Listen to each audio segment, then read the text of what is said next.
staying with us. I'm Laura Ingram, in for Bill O'Reilly. And in the Factor follow-up segment tonight, President Obama's burger diplomacy in the crosshairs.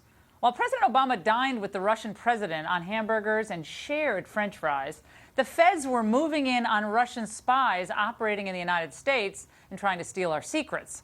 So is it appropriate to joke around with the Russian leader before a major espionage bust? Or is this just yet another foreign policy snafu for the Obama administration?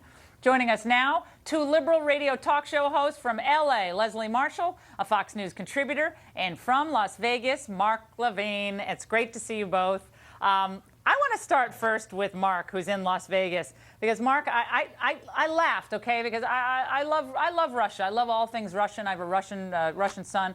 But when the president is sharing the burger with Medvedev, and he knows that this bust is about to go down, is that odd to you in any way? Is it bizarro? I think it's great. Can you imagine if Obama had tipped off the Russian leader that we were going after his spies? He played it cool, the Russian leader never knew, and we got those spies. I think it was great.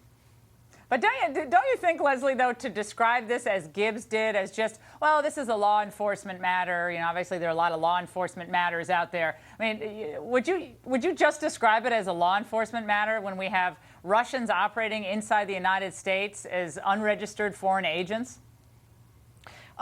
Yes, it is a law enforcement matter. As a matter of fact, Laura, I'm going to predict that not all are going to be spies, but just undocumented workers, if you will. Because what we're talking about is some people using a fake name and working in America. Gee, do we know anyone else from those countries doing that? We also know these are not espionage charges. These are a maximum 5-year penalty, and they don't have any proof as of yet, the Department of Justice has stated so, that there was any harm that would come to the government, more so monitoring of what the Obama administration was saying and doing with Russia. Are you saying these are jobs that Americans wouldn't do, that the Russians just decided?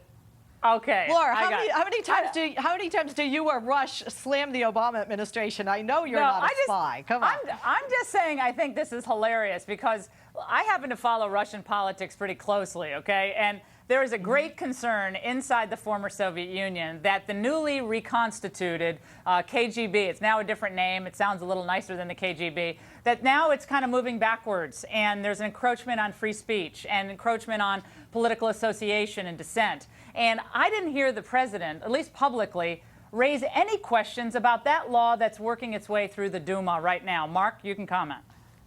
Well, I'm going to disagree with Leslie a little bit here. I think they probably are spies. I trust our authorities, but I'm not surprised by it. Russia spies on us. That's no secret. We spy on Russia. That's no secret. Frankly, we spy on most of our allies, and most of them spy on us, and Russia's no ally. That's just the way the world works. And so I don't think it's, you know, going back to the evil days of the Soviet Union. I don't trust Russia. We shouldn't trust Russia. They're spying on us. That's just the way the world works. But Leslie, what the president said in that little presser he did earlier, I guess it was last week, he talked about turning the page with Russia, and he talked about the old days and the old stereotypes. Obviously, that was an implicit slam at previous administrations. But what we know is, in the real world, there are bad guys who want to find out information from us and probably use it against us. That's the real world, beyond the reset buttons and the great fanfare and the burger run and all the choreographed PR. That is the real world. True, but when you have countries just looking at the size of the United States and Russia, and I agree wholeheartedly with Mark, everyone knows that everyone's checking each other out. Russia, although may be angry at the release of information and the way it was released by the Department of Justice, is in the knowledge of this and hasn't disagreed with the fact that this is a law enforcement issue and it's not going to affect the relationship with Russia and the United States where Iran and nukes are concerned. That is what kills Democrats on these issues. That's a law enforcement issue. But we got to move on to the ACLU. I'm okay I know you want to talk about it. National security issue. All right, Mark. The ACLU is now telling people not to travel to Arizona, I guess over the holiday week on 4th of July, etc.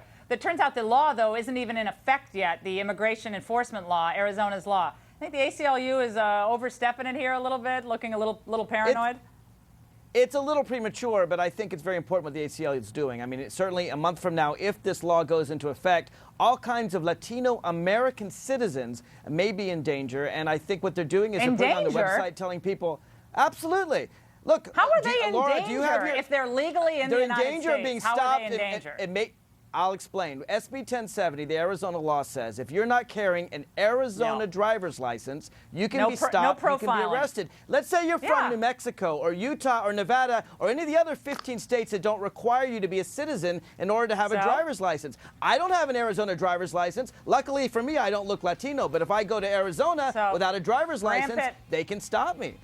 Yeah, I don't know. The American people seem to really like this law, and 20 other states are trying to replicate it, but that's for another time. Leslie and Mark, we appreciate it. And later, President Obama takes